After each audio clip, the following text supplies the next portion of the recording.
Bonjour à toutes, bonjour à tous et bienvenue sur Radio Fringale pour un nouveau numéro de La Petite Rème. Un numéro particulier, hein, on va pas vous le cacher, on est encore hyper emballé parce qu'on a vécu samedi dernier sur les routes de Paris-Roubaix avec une Française qui s'est imposée pour la première fois. C'était la 5e édition de Paris-Roubaix Femmes et Pauline Ferrand-Prévot nous a fait vibrer sur les pavés puis sur le vélodrome et on reviendra bien évidemment dans cette émission sur Paris-Roubaix, mais il y a aussi pas mal de choses à aborder depuis la dernière fois. On a eu l'occasion de vous parler de cyclisme féminin et pour m'accompagner aujourd'hui sur cette émission, j'ai l'honneur d'accueillir Titien. Salut Titien, comment est-ce que ça va ?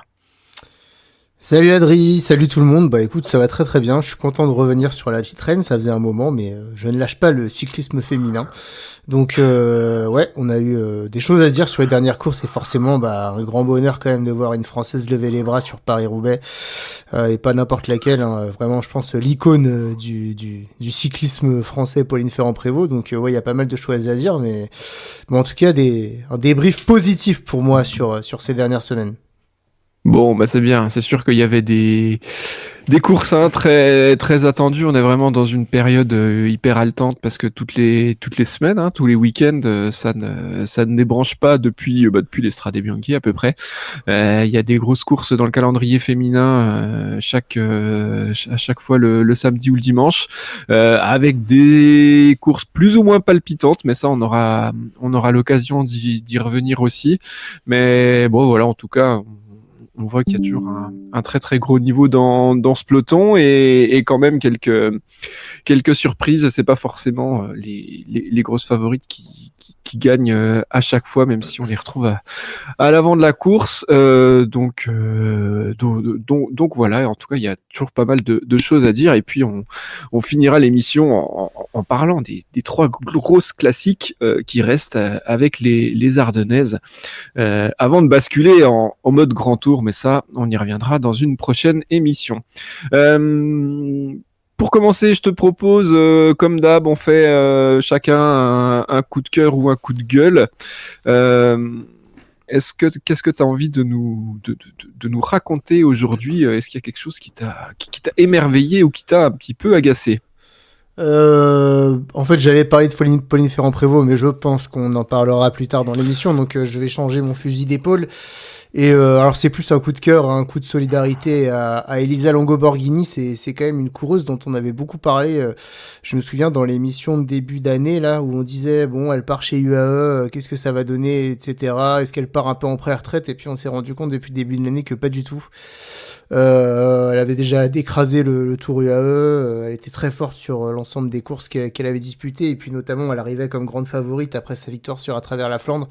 Je trouve qu'elle avait un super gros niveau et malheureusement cette chute sur le Tour des Flandres qui l'a contraint à abandonner ses deux objectifs. Mais voilà, en tout cas, Longo Borghini, je suis très content qu'elle soit pas du tout en bout de carrière et que son niveau chez UAE cette année, il a jamais peut-être été aussi fort. Et puis voilà, je lui envoie tout un énorme coup de cœur parce que ça doit pas être facile comme ça d'avoir deux gros objectifs et puis de patatras tout tombe par terre parce que je pense que sinon elle aurait été vraiment, au vu de son niveau, la très très grande favorite pour remporter les Flandres et Roubaix. Je trouve que son absence s'est fait sentir aussi sur ses courses parce que Elisa Longo-Borghini, c'est aussi une coureuse qui hésite pas à attaquer, à mettre le boxon de très très loin. C'est vraiment une des plus grosses attaquantes du cyclisme. Donc moi j'adore ce qu'elle fait depuis le début de l'année. Elle a failli remporter Milan-San Remo aussi. Hein. C'est vraiment un peu la seule également qui a tenté quelque chose sur San Remo.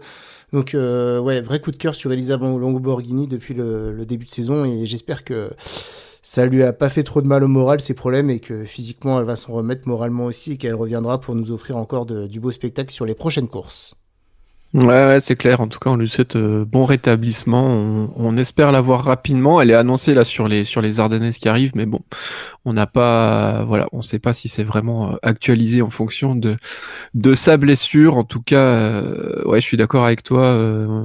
Moi, j'avais personnellement émis quelques doutes par rapport à ce transfert. T'as raison de le souligner. Et non, finalement, ça reste la Longo-Borghini à laquelle on a été habitué sur à travers les Flandres. Elle a été aussi hyper hyper forte, hyper maligne, un petit peu comme à chaque fois. On se souvient qu'elle avait même failli devenir championne du monde aussi l'année dernière. Un petit peu si les Néerlandaises font pas n'importe quoi pour ramener Kopecky, il y avait de grandes chances que ce soit elle qui ramène le maillot. Donc ouais, super coureuse. On espère bien sûr rapidement la voir dans le peloton. De mon côté, j'avais un coup de gueule. Ça fait, j'allais dire ça fait longtemps parce que je crois que j'étais resté sur des coups de cœur les dernières fois. Il y a eu le Samin des dames que Lorena Wiebes a remporté là cette année et en fait j'avais un coup de gueule par rapport au prize money qui a été donné. Alors Lorena Wiebes avec sa victoire sur le Samin qui est quand même une bonne course du calendrier a eu 560 €. Donc bon, après on pourrait se dire 560 €, bah ok, mais c'est comme ça, c'est une prime. Mais voilà, ce qui fait un petit peu tiquer, c'est que le vainqueur chez les hommes, hein, la course qui avait eu lieu la veille, il me semble, Mathieu Van Der Poel a remporté lui un prize money de 5700 €. Donc on est sur un ordre de 10 fois plus. Donc ouais, c'est cool. On voit de plus en plus le cyclisme féminin, c'est mis en avant. On voit toutes les courses qui sont retransmises. Mais il y a encore des efforts à faire et notamment de la part des organisateurs et c'est le cas du coup au plus haut niveau, mais c'est aussi le cas sur beaucoup d'autres courses dont on parle jamais et qui sont pas des courses de haut niveau. Mais voilà, cette différence de traitement dans les primes et bah, c'est un peu compliqué aussi après de se plaindre en disant que la discipline manque d'attrait, qu'il y a des filles qui veulent pas se déplacer ou qu'on n'arrive pas à développer le sport féminin si on met pas en place des égalités au niveau des primes versées par les organisateurs. Voilà, il n'y a pas plus ou moins de mérite de remporter enfin voilà, Wiebes, elle a pas eu 10 fois moins de mérite que Van Der Poel de remporter le Samin. Alors après, je sais que les enjeux économiques sont différents, mais comme symbole, moi je trouverais ça intéressant que les primes soient à chaque fois les mêmes pour les hommes et les femmes. Hein. Il y a plein d'autres sports qui s'y sont mis. Plus ou moins facilement, effectivement, mais on sait que dans le cyclisme, c'est pas forcément naturel encore. Ça a longtemps été un sport réservé que aux hommes et il y a que le cyclisme masculin qui était mis en avant. Donc on voit que les choses sont encore, ça se développe bien, mais il y a encore des choses sur lesquelles il faudrait s'améliorer. Donc c'était un petit peu mon coup de gueule du jour, Ticia. Ouais, bah après, en fait là c'est plus le montant de la différence qui est assez exorbitant quand même. Euh, on parle d'un montant 10 fois supérieur remporté par Mathieu Van Der Poel. Donc voilà, après, il y a plein de facteurs qui rentrent en jeu, mais quand on voit ce qu'a pu faire le tennis, par exemple, sur un sujet comme ça, ou si je dis pas de bêtises, hein, sur les plus grands tournois, maintenant les prize money sont les mêmes chez les femmes, chez les hommes. Alors là, encore une fois, le Samin, c'est pas une des plus grandes courses de l'année, mais déjà que je pense que l'écart de salaire est assez exorbitant entre les coureurs et les coureuses. Alors on pourra en faire un débat. Toujours est-il que là, ouais, c'est quand même, enfin pour la symbolique, c'est un peu moche quand même cette énorme différence, quoi. Enfin c'est plus qu'énorme là. C'est vraiment Ouais, 1 pour 10. du rien à voir. Donc ouais, on espère que ça va aller dans le bon sens en cyclisme. On y va petit à petit, donc voilà, il y a de plus en plus de courses, il y a de plus en plus d'attrait pour le cyclisme féminin. Ce serait bien ben voilà que petit à petit, finalement, ça s'équilibre, on va dire. Si je peux enchaîner sur un coup de gueule. Bien sûr. Alors, coup de gueule relatif, mais quand même, je trouve que alors la campagne des classiques n'est pas finie. Pour autant, quand je vois le spectacle qu'on a chez les hommes, autant c'est assez marrant, autant je trouvais les classiques assez ennuyantes. L'année dernière, chez les hommes, on se souvient que Van Der Poel avait écrasé les deux Flandriennes. Milan-San Remo s'était joué à la dernière minute. Voilà. Cette année, on a quand même eu des classiques qui étaient très très disputés côté masculin. Côté féminin, on a eu un Milan-San Remo au comble de l'ennui où aucune équipe a vraiment tenté quoi que ce soit. Alors c'est pas totalement uniquement leur faute, le parcours s'y prête pas puisqu'on voit que Milan-San Remo faut que ce soit très très long pour que ça fasse des différences, mais franchement c'est quand même pas éclaté chez les femmes. le Tour des Flandres où finalement je trouve que le nombre d'offensives reste assez limité quand même. Et puis ce Paris-Roubaix, alors là, bon alors on en reparlera, on a eu une magnifique victoire de Pauline Ferrand-Prévot, mais derrière on a eu une course assez incompréhensible de la part des adversaires. Je sais pas ce qui s'est vraiment passé, pour autant... ouais, c'est assez étrange ce qui se passe cette année. Ouais, je trouve ça vraiment l'année dernière, c'était. Je me souviens que le Tour des Flandres, c'était de la folie quand même. Elle Paris-Roubaix était était très incroyable. très L'année cool dernière, aussi. c'était incroyable, ouais. Mais voilà, pour l'instant, je reste sur ma faim sur les courses féminines de ce début de saison, surtout les classiques. Je sais pas ce que t'en penses, mais je sais, à la fois sur les tactiques de course que j'ai vraiment du mal à comprendre et sur l'engagement. Alors on a quand même une Longo Borghini dont je parlais qui elle hésite pas à attaquer dès qu'elle se sent bien, mais derrière ouais, il y a je sais pas, tu vois, il y a tellement d'équipes qui on sait que face à Lorena Vibus au sprint, on gagnera pas, et pourtant, dès que c'est une course où elles peuvent gagner 9 fois sur 10, on va tenter sa chance avec Lorena Vibus et on tente rien du tout. Je pense à Ganvevelgem, par exemple. Voilà, il y a quand même un petit problème tactique, un peu de frilosité. Je sais pas vraiment, et inversement, côté SD Works sur ce week-end sur Paris-Roubaix, bah voilà, leur tactique était aussi incompréhensible, ce qui a donné une course un petit peu bizarre. Je sais pas, tout ressenti toi. Bah ouais, moi j'ai l'impression qu'il y a quand même beaucoup de. On en avait parlé un petit peu la dernière fois avec Loïc. Beaucoup. En fait, comme le niveau est plus homogène, c'est un peu moins celle qui appuie le plus fort sur les pédales, elle va gagner forcément. Donc il y a un côté tactique qui rentre en jeu. Et je pense qu'il y a beaucoup de filles qui ont jamais eu l'habitude de courir avec ces enjeux tactiques aussi importants. Quand t'es habitué à, bah, peu importe, quand t'attaques, vu que t'es la plus forte, t'attaques, tu pars toute seule et tu t'imposes. Finalement, ton sens de la course, tu l'aiguises pas forcément. Et ça, je pense qu'il y a ouais, les filles sont un peu frileuses par rapport à ça, en mode ah bah mince, du coup si j'attaque, mais comme les autres elles sont presque aussi fortes que moi, c'est peut-être pas le bon moment, je vais pas le faire, et du coup bah,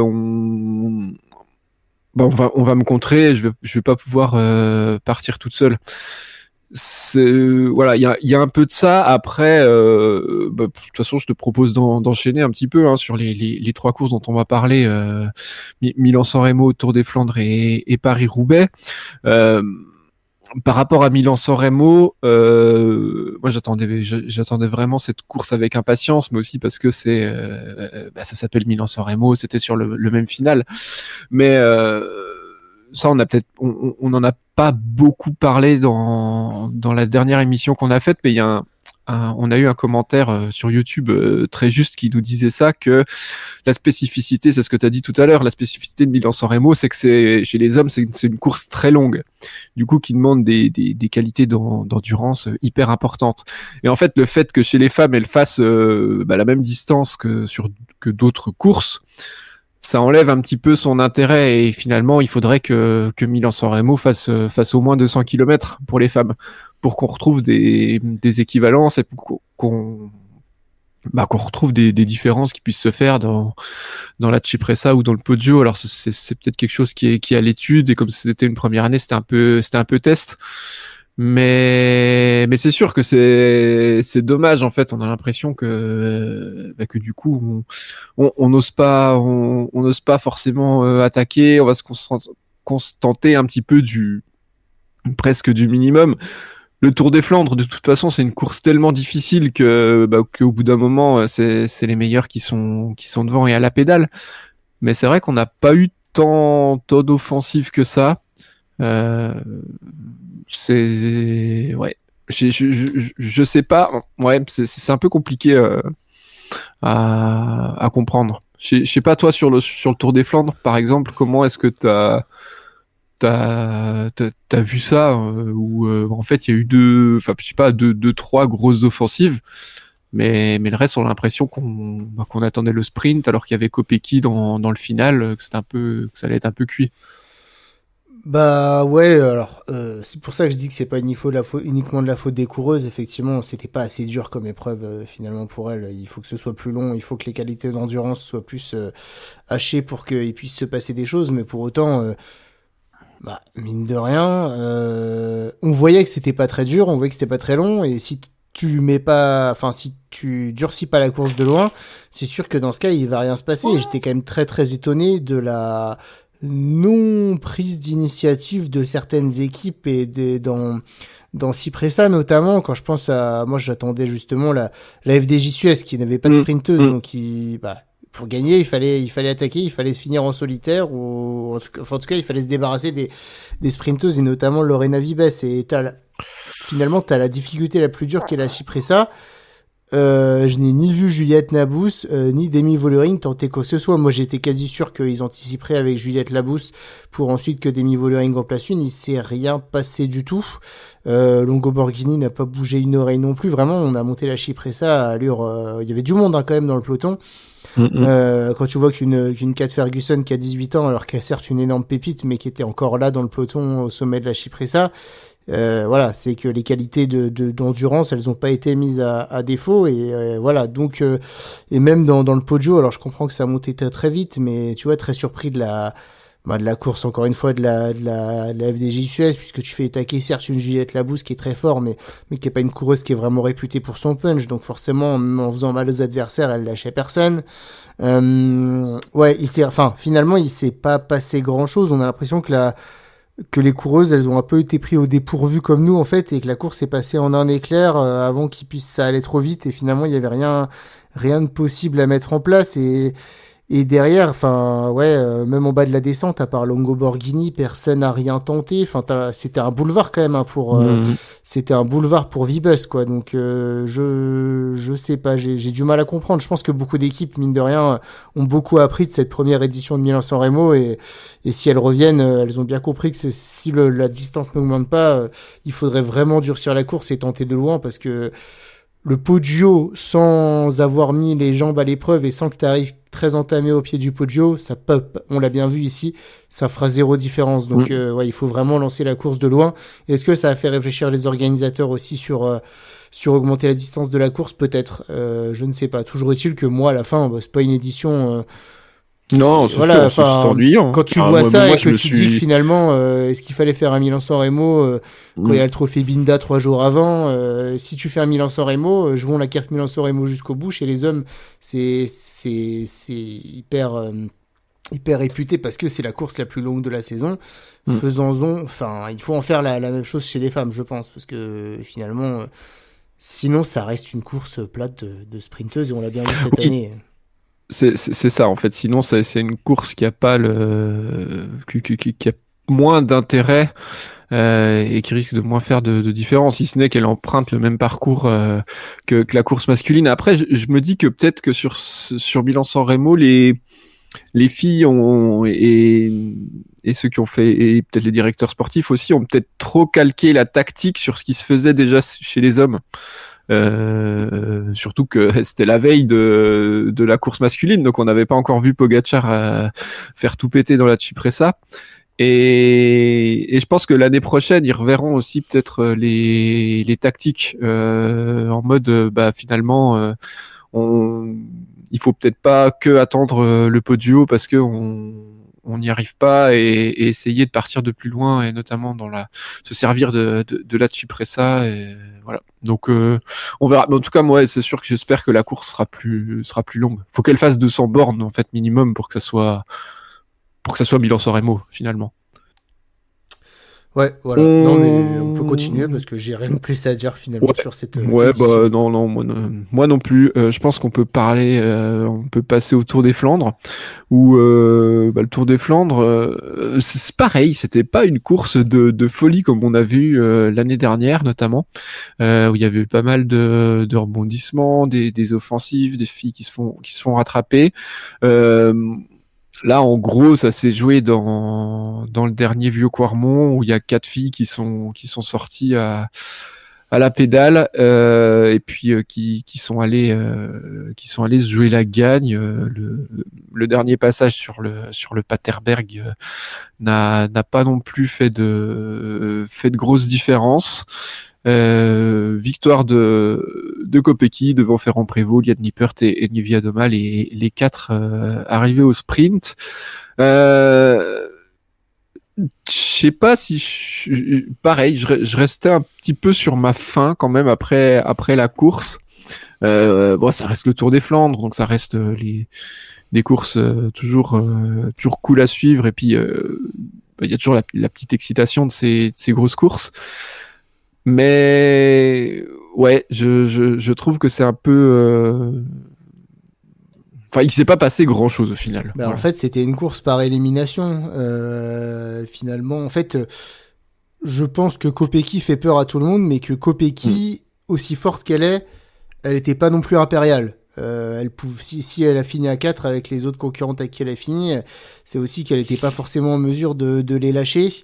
Et puis inversement, bah voilà, je pense que des Niemadova, etc., qu'on reverra potentiellement beaucoup plus sur les Ardennaises, bah, sur des pavés, sur des montées comme ça, elle pouvait pas faire plus. L'absence de Longo Borghini, qui aurait sûrement tenté de finir en solitaire, a fait quand même mal au scénario de cette Mm, course, comme a pu faire mal l'incident dont a été victime Pauline Ferrand-Prévot, qui a dû revenir, et finalement elle était très forte parce qu'elle termine dans ce groupe de tête, on voit bien, mais qu'elle a été entamée par l'effort qu'elle a dû faire à une trentaine de kilomètres de l'arrivée pour revenir, sinon elle aurait peut-être tenté plus de déstabiliser la course. Donc je pense que l'Otto Kopecky était sûrement la plus forte du jour, mais elle était pas si forte que ça, ce qui fait qu'elle a enfin, voilà, elle a joué un peu la carte je me crame pas parce que j'ai pas non plus une marche sur les autres si grande que ça. Donc ouais.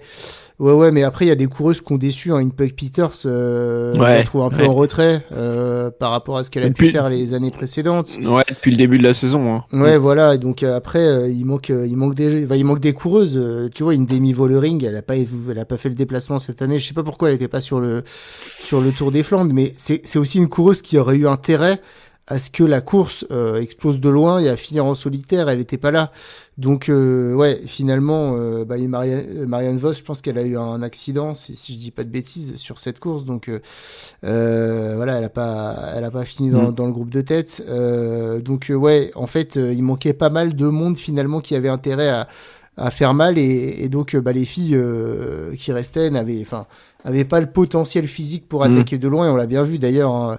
On avait quand même l'impression, moi j'ai eu l'impression que ça se réservait, que ça monte pas assez vite, mais dès que Kopecky a accéléré dans le dernier passage du vieux Quarmont, ça a quand même complètement explosé. Elles étaient trop, elles étaient toutes à la limite. Donc ouais, faut faire attention. Certes, il s'est pas passé grand chose, mais à la fin, les écarts sont assez monstrueux. Derrière, on finit à plus d'une minute sur le groupe de poursuivantes. Enfin, les écarts sont, voilà, il y avait personne, je pense, qui avait de marge pour tenter des choses, etc. Tout le monde a fait un peu avec ses moyens.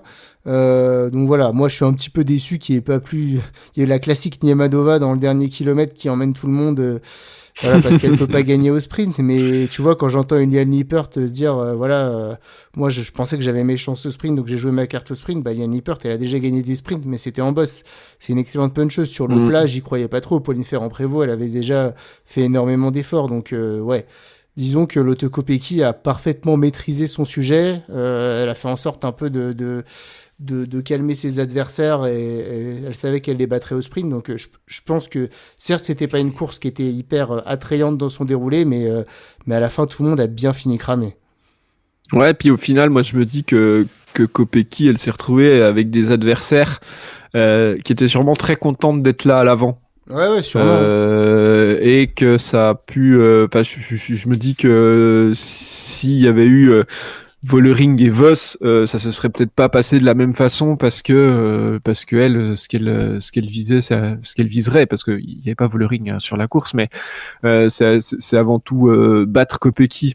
Au final, bah Ferrand-Prévot, là, elle, bah voilà, si elle réussissait bien son sprint, ça faisait à nouveau un podium après sa perf sur les Strade Bianche. Liane Lippert, à mon avis, elle était très très contente de jouer le podium, et je pense qu'au final, le fait de pas attaquer, de pas prendre de risques sur la fin, bah, c'était aussi une façon de jouer le podium, et ça reste un des plus beaux résultats de sa carrière. Et puis Niewiadoma, c'est aussi depuis le début de la saison largement sa meilleure course et sa meilleure performance. Donc voilà, on sait qu'elle avait chuté sur l'Estrade Bianche, qu'on l'avait pas forcément revue très à l'avant ou à son aise depuis, et puis voilà, je crois qu'elle avait fait deuxième l'année dernière, et puis là, elle, c'est plus les Ardennaises, ses objectifs, c'est des profils qui lui correspondent beaucoup mieux. Donc finalement, dans ce final à 4, peut-être que les trois adversaires de Kopecky s'étaient dit bon bah je vais tout miser et puis essayer de faire un podium, ce sera un très bon résultat, et ça convient quoi. Il y a peut-être un peu de ça. Quand tu vois que Ferrand Prévôt a été très très contente, elle n'était pas prévue initialement sur le Tour des Flandres, tu fais deuxième alors que tu as eu une course difficile, elle était plutôt contente, satisfaite, donc je pense aussi qu'on paye un peu le fait qu'on s'était dit au début d'année c'est génial, les équipes sont un peu toutes au même niveau, la SD Works n'est plus autant impériale qu'avant dans son effectif, et c'est vrai, parce que Kopecky s'est rapidement retrouvée toute seule, je pense pas qu'une Van der Breggen l'ait beaucoup aidé, Vibus qui a vite craqué, sauf que les filles se retrouvent rapidement sans équipière dans une course difficile comme ça de loin, et en même temps aucune d'entre elles est vraiment supérieure aux autres, et pour le coup là où chez les hommes il y a plus d'équipiers rapidement, mais les mecs sont tellement costauds qu'ils peuvent multiplier les attaques et partir de loin, autant chez les filles on va quand même compter son coup de pédale, et à la fin ça fait que on a une course où voilà qui se fait finalement d'endurance, d'élimination, mais à la fin qui a pas été forcément spectaculaire parce que il y a aucune des filles qui a voulu griller la seule cartouche de marche qu'elle peut avoir sur les autres, donc je pense que c'est dû à ça, à ce niveau qui est assez homogène, et par contre, c'est vrai que voilà, c'est plutôt agréable de voir des courses où un peu il y a beaucoup de coureuses qui peut gagner, même une Kopecky, voilà, qui est quand même une championne. En ce début de saison, elle paraît pas 10 vélos supérieurs aux autres, quoi. Donc, voilà, il y a de l'homogénéité qui crée également cette sensation de course un peu moins débridée. Ouais. Mais bon, au final, c'est quand même une bonne nouvelle pour le cyclisme féminin dans son ensemble, qui est cette homogénéité. Mais c'est sûr que ça rend les courses un peu plus fermées. Mais comme on a eu aussi, il y a quelques années, les courses chez les hommes, c'était ça aussi. C'était très très très très fermé. Et puis parfois, on s'est ennuyé quelques heures en regardant. Donc voilà, et ça n'empêche pas que de toute façon que les filles elles donnent tout et qu'elles soient cramées à la fin, ça c'est clair. Et puis ça permet d'enchaîner, si tu as fini avec le Tour des Flandres, Titien, c'est bon. sur Paris-Roubaix, une course où aussi ça s'est pas mal regardé finalement.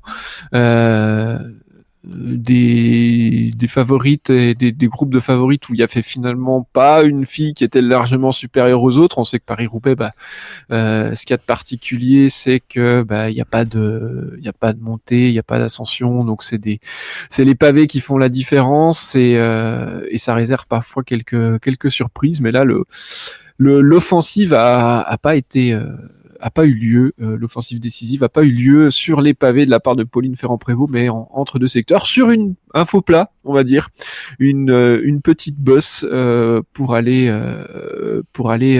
s'échapper, et puis pour reprendre, c'était Chloé Dygert qui était devant, il me semble. Non, c'était Emma Norsgaard. Oui, pardon.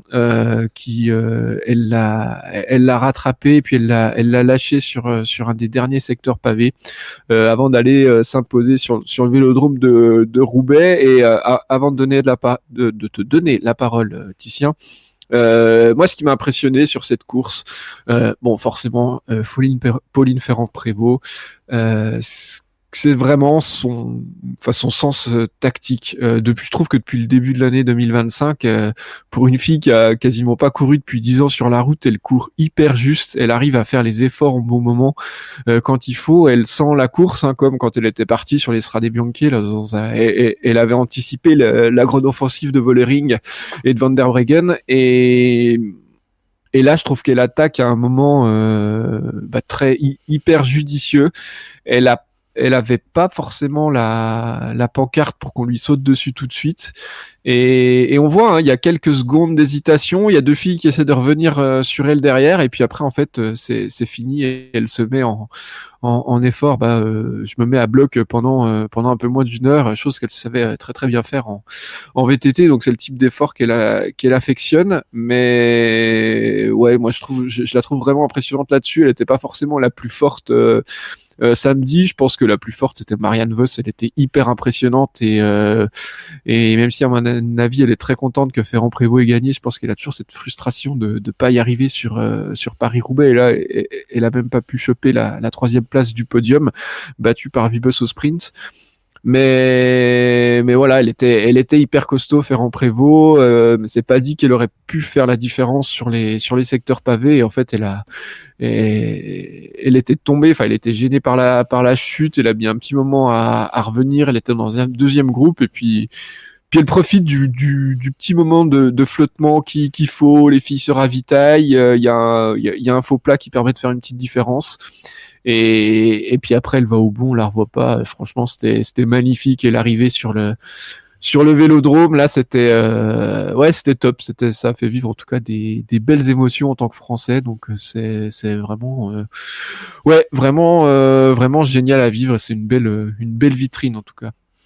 Ah, moi, je pense que c'était la plus forte. Je pense déjà que c'était la plus forte sur le Tour des Flandres et qu'elle a fait plus d'efforts que ses adversaires à cause de ses problèmes techniques. Mais franchement, sinon, elle aurait peut-être pu s'en détacher. Et pareil, mine de rien, elle finit avec 1 minute d'avance sur sa première poursuivante, sur des filles quand même qui, pendant près de 20 kilomètres, étaient dans les roues, quoi, et n'ont pas fait un moindre effort. Pourtant, dans les 10 derniers kilomètres, elles lui reprennent rien. Pauline Ferrand-Prévot, elle ne perd rien sur des filles. Quand Kopecky embraye à 10 bornes de l'arrivée, Kopecky, elle reprend rien à Pauline Ferrand-Prévôt. Elle finit à plus de 2 minutes à l'arrivée. Donc, elle a été gênée par la chute.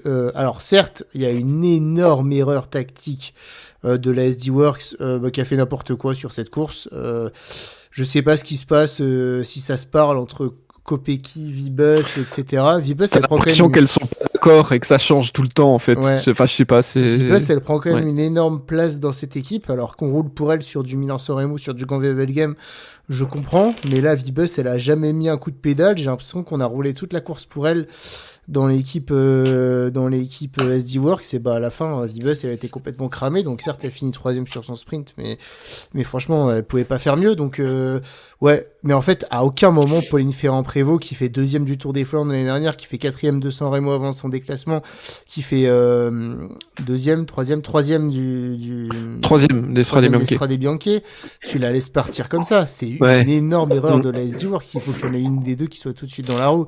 Et ensuite, tous les adversaires qui mettent pas un coup de pédale pendant 10 bornes, mais j'ai halluciné.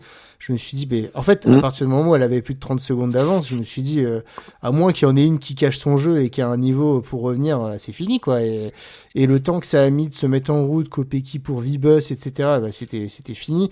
Et ouais, non, mais elle était très très forte, parce qu'elle a fait que creuser. Ah oui, c'est sûr. Creuser, on a bien vu que dans le faux plat, là, à 4 km de l'arrivée, Lorena Vibus, elle a plié les ailes, Kopecky, elle a plié les ailes, donc il y a une erreur tactique, se laisse pas partir Pauline Ferrand-Prévôt, mais derrière, physiquement, elles étaient rincées, toutes les adversaires, elles étaient complètement cuites, et non, Pauline Ferrand-Prévôt, elle fait que monter en puissance, et c'est un magnifique victoire, parce que c'est autant une victoire tactique qu'une victoire physique. Elle était à un niveau assez monstrueux sur une course où elle n'était pas prévue, où on l'attendait pas forcément, donc ça annonce que de belles choses. On va peut-être en reparler pour la suite.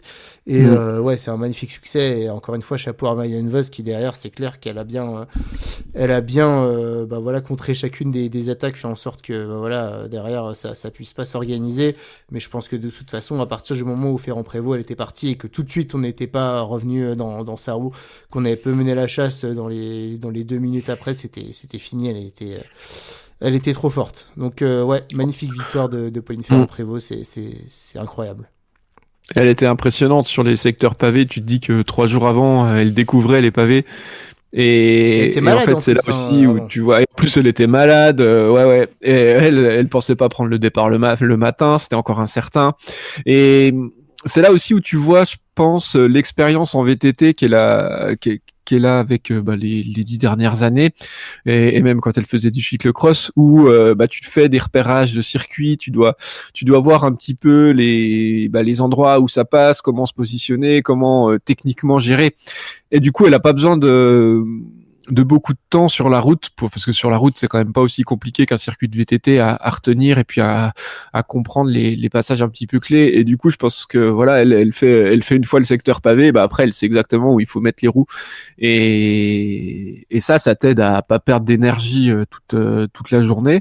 Et puis aussi, une fois qu'elle était devant, on la voyait à l'aise sur les pavés, sans prendre trop de risques non plus, mais voilà, à envoyer, elle était vraiment dans son élément.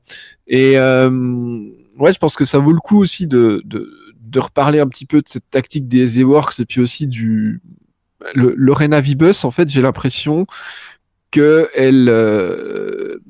elle sait pas, elle a du mal à courir autrement que on m'emmène au sprint et je gagne le sprint. C'est très compliqué, j'ai l'impression, pour elle quand à un moment elles étaient, je sais plus, 5 ou 6 devant, où il y avait Kopecky, et je sais pas, j'avais l'impression que c'était un peu difficile pour elle de rouler à l'avant, de un petit peu tout donner au risque de se cramer, même si elle aurait quand même pu sprinter sur la fin, mais on parlait de sens tactique tout à l'heure. J'ai l'impression que pour elle, ça c'est encore quelque chose qui est un petit peu compliqué. Alors maintenant, elle passe bien mieux les boss qu'il y a 2-3 ans, mais ce côté-là et ce truc que par exemple un Tom Boonen, quand il était, lui qui était aussi très très bon sprinter, il savait attaquer et puis y aller et puis passer à l'offensive et faire des efforts solitaires ou se donner dans une échappée. Et j'ai l'impression que pour Wiebes, ça c'est un petit peu compliqué et qu'elle est encore très dans un schéma. J'attends le sprint, voilà, je suis, j'attends, je donne le moins de coups de pédale possible, je reste dans les roues et je gagne à la fin. Et là sur Paris-Roubaix, elles se sont retrouvées assez vite. Juste les deux avec Kopecky, et je pense que Kopecky avait pas non plus décidé de se mettre complètement à la planche pour sa coéquipière. Elle m'a pas paru en très grande forme non plus, et ça c'est peut-être quelque chose qu'il va falloir régler aussi dans un peloton féminin où les autres équipes sont au moins aussi fortes que la SD Works. Je sais pas ce que t'en penses. Ouais, après, Lorena Wiebes est aussi, je trouve, assez individualiste. Je la vois rarement se mettre à la planche quand même pour ses coéquipières. C'est beaucoup le cas. Ouais, jamais, ouais. Voilà. On a même vu beaucoup l'année dernière Demi Vollering dans les sprints finales rouler dans les 2-3 derniers kilomètres pour emmener Wiebes.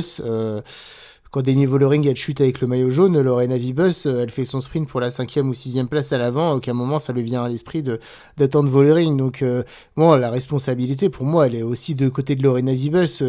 On a bien vu assez vite mine de rien sur l'attaque de Kopecky à la sortie de Mont-Saint-Pével.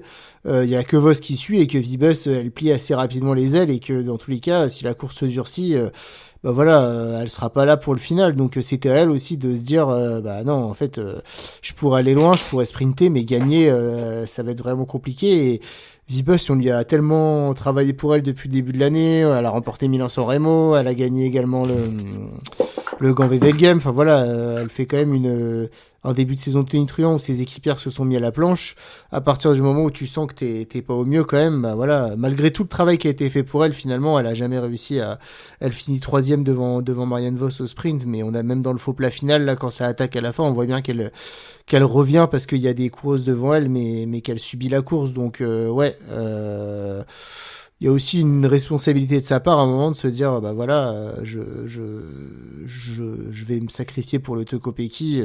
Elle a beaucoup roulé pour moi depuis le début de l'année, elle m'a quasi offert le Milan-San Remo comme l'avait fait Van Der Poel avec Philipsen l'année dernière en roulant dans le final.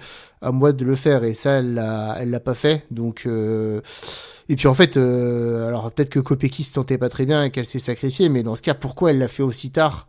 À partir du moment où, ok, Lorena, je suis pas au top, on va rouler pour toi, t'as quand même plus de chances de faire un résultat que moi, surtout dans le sprint final, mais alors j'y vais tout de suite, quoi. J'attends pas la sortie du carrefour de là pour commencer à me dire, tiens, il y a 1 minute d'écart, ce serait une bonne idée. Donc, ouais, c'est très très étrange. Pourtant, Vibus Kopecky, c'est souvent une relation qui a plutôt bien marché. Là, c'était quand même un énorme fiasco pour cette équipe. Donc, ouais, mais qu'aucune des deux SD Works ne soit dans la roue de Pauline Ferrand-Prévot et roule tout de suite dans les 2 minutes qui suivissent. Et ça, c'était dans tous les cas une énorme erreur de jugement de leur part. Donc, je pense qu'elles ne la répéteront pas parce que là, quand même, c'est assez grave. Mais ouais, moi, je reste persuadé quand même que Lorena Vibust, c'est une coureuse très très forte, ça c'est sûr, mais quelqu'un d'assez individualiste aussi, voilà, qui va chercher toujours à faire le meilleur résultat pour soi. Elle fait une campagne de classique incroyable avec encore cette 3e place, mais à la fin, à plus d'1 minute de la vainqueur. Donc ouais, mauvaise stratégie, échec, c'est assez rare depuis le début de l'année, mais échec de la SD Works. Et bien justement, cette vainqueur, Pauline Ferrand-Prévôt, donc elle a réalisé elle fait quand même un début de saison incroyable, Ah ouais, c'est fou. Non, inattendu. complètement On se fou. posait vraiment la question de combien de temps elle mettrait à s'adapter un petit peu à l'évolution du cyclisme féminin qu'il y a eu en 10 ans. Il a fallu un UAE Tour, 4 étapes, où elle était un peu, en dedans, non, parce que sur l'étape où il y a eu des bordures, elle était quand même bien placée. Sur l'ascension finale, c'était un petit peu plus compliqué à Jebel Lafette, mais après direct sur l'Estrade Bianchi, là, elle fait une campagne des classiques remarquable. On va la voir dès la semaine prochaine sur ce dimanche sur l'Amstel, ensuite sur Liège-Bastogne-Liège. Mais moi j'ai envie de te poser la question et d'aller un petit peu plus loin. Titien, elle va participer au Tour de France fin juillet. On sait que c'est sa principale motivation, hein, revenir sur les pelotons sur la route, de remporter le Tour de France dans les 3 ans, a-t-elle dit. Est-ce que dès cette année, elle peut être en mesure de se battre pour le maillot jaune? En tout cas, il faut rien s'interdire parce que moi, j'avais des doutes au début de saison. Je me dis quand même, après près de 10 ans, a pu avoir été au haut niveau, le cyclisme féminin, il a changé. Ça va être très très compliqué pour elle. Et elle casse quand même toutes les barrières sur toutes les énormes courses depuis le début de la saison. Que ce soit l'Estrade, Milan-San Remo. Milan-San Remo est déclassé, mais sinon on peut se dire qu'elle a pas quitté le top 4 de ces grandes classiques depuis le début d'année. Donc c'est juste exceptionnel cette constance. Encore une fois, je pense vraiment que sur le Tour des Flandres, c'était probablement la plus costaud. Donc oui, il faut rien s'interdire. Qui aurait dit que Pauline Ferrand-Prévot allait gagner Paris-Roubaix, une course qui de base lui convenait pas forcément. En tout cas, c'est pas là où je me disais qu'elle brillerait, elle qui est plutôt une puncheuse. Donc déjà, il faut rien s'interdire sur les prochaines courses on va sûrement en reparler après. Sur le Tour de France, là où je me pose une question encore, c'est sur vraiment ses capacités à grimper. Et tant que ce soit Pauline Ferrand-Prévot, une battante, une coureuse qui un peu passe partout, j'en doutais pas. Maintenant, pour gagner le Tour, il faut savoir quand même grimper. On va quand même monter la Madeleine, hein. Par Ouais. son côté le plus difficile, Ouais. en plus, qui est un vrai monstre par là. Le lendemain, c'est Jouplane. Donc, on aura les premières réponses sur la Vuelta. Ce qui est sûr, c'est que Pauline Ferrand-Prévot, elle a un niveau physique incroyable. Maintenant, il y aura de l'adversité en face, à commencer par Demi Vollering, qui est probablement quand même la meilleure grimpeuse du monde. Il y aura aussi Kopecky, il y aura tout le monde en fait, Longo Borghini, Kopecky, etc. Mais surtout Vollering pour moi, qui, à mon sens, qui sera quand même malgré tout la très très grande favorite. Voilà, j'attends encore Pauline Ferrand-Prévot sur ses premières années, sur les 4 années qu'elle a fait à temps plein en cyclisme sur route. Elle a montré d'excellents talents de puncheuse. Elle n'avait pas encore montré de talent même si elle a fini bien placée sur un Giro. C'était pas un Giro qui était vraiment montagneux. Donc on l'a jamais vu dans un col. Moi je suis incapable de donner aujourd'hui le niveau de Pauline Ferrand-Prévot dans un vrai col. Donc est-ce que c'est une grimpeuse? C'est ça toute la question. Après c'est une coureuse qui est pas bien lourde. Derrière on n'est pas grimpeuse comme ça. Le VTT mine de rien, voilà, c'est quand même des épreuves où ça monte et elle était plutôt à son aise. Donc c'est vraiment la question que je me pose, mais vu ce qu'elle fait depuis le début de l'année, on va rien s'interdire. Et oui, si elle continue sur sa lancée et si elle montre qu'elle sait bien grimper, elle serait au rendez-vous. Gagner, c'est trop loin encore et trop tôt pour le dire et trop ambitieux, je trouve, par rapport à l'eau revient. Sa saison, elle est déjà réussie, quoi qu'il en soit. Donc, mais là, clairement, il y a une hype qui est montée, clairement. Donc, ouais, c'est sûr que on peut rêver, en tout cas, à quelque chose de grand et peut-être même dès cette année, quoi. Donc, voilà, on en saura d'ici un mois. Je pense qu'au prochain épisode, on sera capable d'en dire un petit peu plus. Ouais, bah c'est sûr qu'avec avec la Vuelta qui arrive, ça donnera des indications. Elle avait fait en 2017 la course by le Tour de France qui s'achevait au sommet de l'Izoard. Où les filles partaient de Briançon, c'est Van Vleuten qui avait gagné. Ferrand-Prévot, elle avait fait 16e à 4 minutes 30. Donc elle avait quand même pris voilà, une belle petite volée, un bel écart. Des filles comme Nievadoma avaient terminé à 3 minutes. Longo Borghini était troisième ce jour-là à 1 minute de la néerlandaise. Voilà, c'est différent, mais c'est sûr que je te rejoins dans le sens où ça a jamais été une grimpeuse capable de faire de différence en montagne. Donc donc voilà, on verra un petit peu ce que ça donne de toute façon dès cet été aussi. Hein, ça fera un premier test et son ambition c'est pas de gagner le Tour de France en 2025. Donc je pense pas qu'elle arrive avec trop de pression. Je pense que par rapport à la pression qu'elle avait au JO à Paris en VTT, on en est encore loin. Pour elle, là, c'est que du bonus au final dans sa carrière et même maintenant dans sa saison avec ce qu'elle a fait sur Paris-Roubaix. Donc à voir, mais après c'est pareil. Hein, qui pensait il y a 1 an et demi que Kopecky allait être aussi forte en montagne? Pas grand monde. Donc c'est aussi des qualités. Je pense qu'elle en a parfaitement conscience de ça et qu'elle va vraiment travailler spécifiquement. Donc ça va être intéressant à voir en tout cas. Et c'est pour ça que c'est cool qu'elle fasse la Vuelta là sur le début du mois de mai. On aura des premiers éléments de réponse avec aussi une belle adversité, hein, parce que alors on essaiera de refaire une émission avant le début de la Vuelta pour parler un petit peu de ce qui va se passer et du plateau, mais il y aura une très forte équipe FDJ Suez avec Vollering, Musique, Labousse. Il y aura aussi des filles comme Mavi Garcia. Voilà, on sait pas encore. On n'a pas encore bien sûr toute la start list, mais il y aura du beau monde, c'est sûr sur la Vuelta, donc ça va être intéressant de la suivre. Mais bon, comme je le disais, on va la retrouver dès ce week-end sur l'Amstel, une Amstel qui j'espère va tenir toutes ses promesses. Alors on se souvient que c'était l'année dernière où Lorena Wiebes avait levé les bras un petit peu trop tôt et s'était fait battre par Marianne Vos. Alors il y avait eu un changement de parcours. Hein. Ils avaient dû adapter en cours de route parce qu'il y avait eu un accident, il me semble. Donc la fin de parcours avait été moins difficile, ce qui avait aussi permis à Lorena Wiebes de jouer le sprint. Cette année, on espère qu'il y aura pas de soucis et qu'il y aura bien les 157 km avec ces fameux routes de l'Amstel et ces monts courts, raides et où ça tournicote dans tous les sens. Voilà, qu'est-ce que tu t'attends à voir briller sur l'Amstel là? Autant j'attends l'Amstel des hommes avec impatience parce que le parcours est incroyable, autant le parcours femme, finalement, en fait, toutes les grosses difficultés que sont l'Eiser-Bosweg, le Fromberg ou le Kuttenberg, là, vraiment les plus difficiles, bah, elles sont dans les 70 premiers kilomètres de course. Et puis après, tu sais, on est sur ce fameux circuit, le petit circuit là. autour de, voilà, du Valkenberg, il me semble, Gemmellerberg et puis le Coburg. Donc, c'est quand même une course beaucoup moins sélective que chez les hommes où tous ces monts difficiles se retrouvent dans les 50 derniers kilomètres.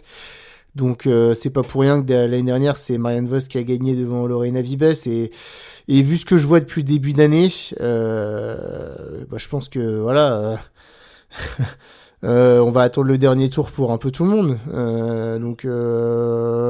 Donc je m'attends encore une fois à un duel, pourquoi pas entre Ouais, je vais miser sur une Lorena Vibus qui reprendrait sa revanche de l'année dernière, encore une fois bien emmenée par Kopecky. Je vois pas trop comment lancer la course de loin, ou alors il faudrait vraiment une grosse attaque dans le Coberg. J'espère que des coureuses comme Vollering, comme Ferrand-Prévot sauront anticiper, mais quand je vois les dernières éditions, à chaque fois, bah, ça se résume quand même à ces 3 derniers kilomètres et à un Coberg qui est monté puissance 1000 avec souvent une attaque de Nima Noma et un contre d'une coureuse comme Vollering, mais ouais, si Kopecky se dit je roule pour Vibus, ça sera quand même difficile de sortir. Après, Vibus, elle a beaucoup couru depuis le début de l'année, donc est-ce qu'elle sera pas rincée? Je sais pas, mais pour moi, parmi les trois Ardennaises, c'est celle qui sera le moins débridée et qui, ouais, je vois bien ou Marianne Vos qui est très très forte et qui aimerait bien en claquer une cette saison, gagner, ou Vibus bien emmené par l'Auto Kopecky. Ok, ouais, c'est vrai que la course risque d'être fermée. En tout cas, on verra à suivre. Il y a des filles qui auront quand même intérêt à ce que ça arrive pas à un groupe trop gros, et on risque aussi de retrouver un petit peu le même schéma de course sur la Flèche Wallonne, même si là, bah, Ah c'est la bah, Flèche Wallonne Lorena Vibes et c'est le gagnera mur pas. de Huy. Voilà, et là on devrait être plutôt tranquille par rapport à ça. Lorena Vibus, je pense même pas qu'elle soit au départ. Non. Euh, voilà, il y aura par contre Anna van der Breggen qu'on devrait retrouver, qui sera aussi sur l'Amstel normalement. Donc là, ça va être intéressant aussi, bah, de voir surtout cette explication dans le mur de Huy, et voir si Van der Breggen reste la maîtresse des lieux ou pas, parce qu'il faut quand même savoir qu'elle a remporté les 7 dernières éditions auxquelles elle a participé. Ouais, mais je pense que ce sera difficile. On l'a bien vu depuis le début de l'année. Elle a moins de punch qu'elle avait à l'époque où elle remportait les Flèches Wallonne d'affilée. Donc, ouais, je miserais plutôt sur Demi Vollering qui a fait, je pense, si elle a fait sauter les Ardennaises dans sa préparation, enfin les Flandriennes de sa préparation, c'est pas pour rien. Je pense qu'elle va arriver le couteau entre les dents. Je pense pour elle que l'Amstel sera pas assez sélective, mais vu son niveau depuis le début de l'année, on l'a vu hein, sur l'Estradé. Sur l'Estrade était très forte, sur le Newsblad c'était sûrement la plus forte. Si elle a pas gagné, c'est encore une fois à cause d'une belle bourde du peloton. Enfin voilà, elle est quand même un sacré niveau depuis le début de l'année. Elle a assez peu couru finalement. Je la vois quand même très très forte, Demi Vollering sur cette course. Ouais, c'est vrai que là, bon, en tout cas, ce sera forcément une puncheuse très très forte qui devrait s'imposer, ça c'est clair. Donc on verra aussi si, pourquoi pas, la course se lance Après, d'un petit peu plus loin.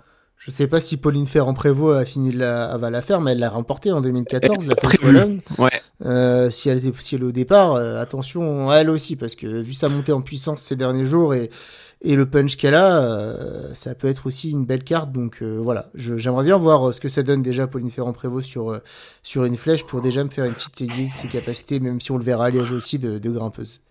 Bah, elle est pas prévue actuellement pour l'instant. Il y a juste l'Amstel et Liège, Ok. mais bon, après ça peut changer. Elle était pas prévue sur le Tour des Flandres et sur Paris-Roubaix non plus. Ça a évolué, Oui. donc pourquoi pas. Ça dépendra peut-être de son Amstel.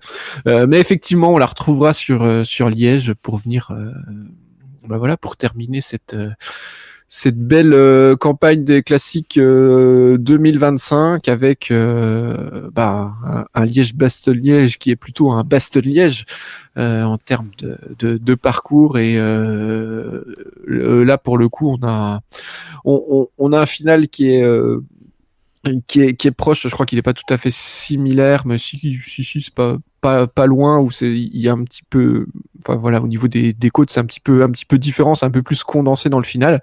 Mais on aura un enchaînement, la Redoute, Côte des Forges et Côte de la Roche-au-Faucon dans le final, qui devrait faire la différence. Je me souviens qu'on avait eu une super course l'année dernière où Grace Brown était venue crucifier les espoirs de Vollering et de Longo Borghini pour s'imposer. Bon, là, tu vas quand même pas me redire qu'il va y avoir une course d'attente et qu'on va encore Non. s'ennuyer. C'est marrant, c'est vraiment pour moi l'inverse des courses hommes où j'attends beaucoup plus la Gold Race que Liège où je pense qu'on aura droit à un magnifique solo.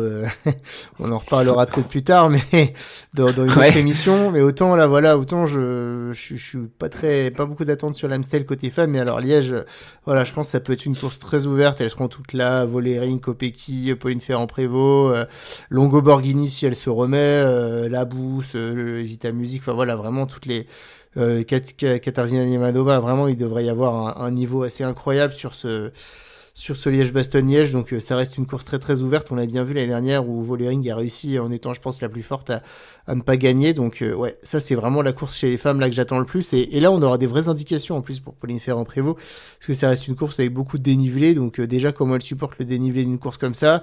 Est-ce que Lotte Kopecky sur un Liège-Bastogne-Liège qui elle a annoncé depuis le début de l'année comme étant son grand objectif va réussir à tenir la roue d'une Vollering. Beaucoup de questions là et beaucoup d'excitation pour ce Liège-Bastogne-Liège. Bon, eh ben écoute, je te rejoins aussi. C'est vrai que en tout cas, c'est propice, pardon, à ce qu'il y ait des offensives. La course sera hyper difficile.